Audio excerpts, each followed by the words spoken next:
ভালোবাসা জানিয়ে আজকে এই বিষণ্ণ হৃদয়ে আমার কিছু বক্তব্য আপনাদের সামনে পেশ করছি।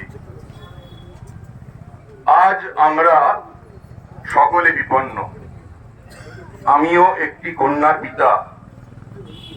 আমার মেয়েও তৃতীয় বর্ষ মেডিকেলে পড়াশোনা করে। আমি আজ আতঙ্কগ্রস্ত।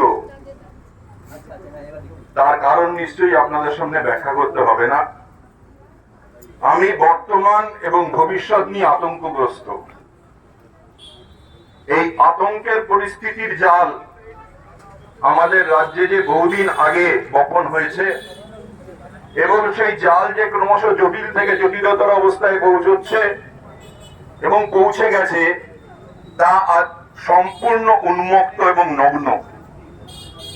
আজ আমাদের সংবাদ মাধ্যম খুললে বর্তমান এই মেডিকেল কলেজগুলির কি অবস্থা এবং তার মধ্যে কি দুর্নীতি, তা সম্পর্কে আমরা সকল অবগত।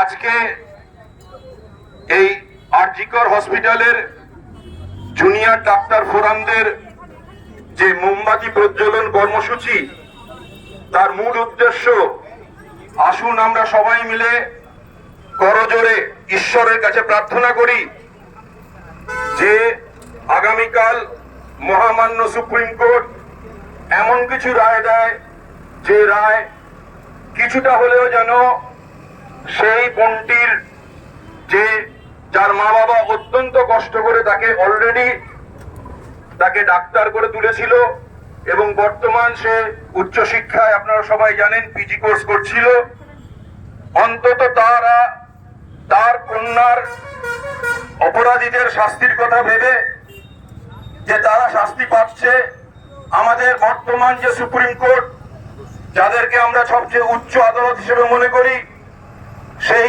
আদালত একটা ন্যায় বিচারের পথে এগিয়ে যাচ্ছে। অন্তত সেই ন্যূনতম ধারণা তাদের মনে আসুক, তারা সুবিচার পাক।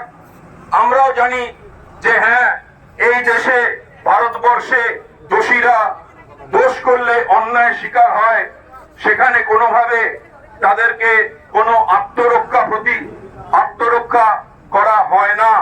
যে আত্মরক্ষার ব্যবস্থা আমরা প্রাথমিক পর্যায়ে দেখে আজ বিভ্রান্ত।